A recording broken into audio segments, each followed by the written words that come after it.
والله لا أعلم ماذا أقول. هؤلاء في أفريقيا إلى الآن ما زالوا يعبدون أرواح وهذه العبادات التقليدية.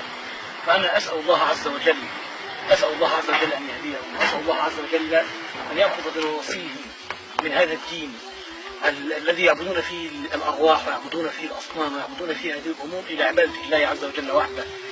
ولذلك أنا أطلب من الدعاء في كل مكان، أيها الدعاة المخلصين الله عز وجل، ما زال أمامكم الكثير من الناس لا يعرفون دينهم ولا يعرفون الله عز وجل ولا يعرفون هذه الأمور.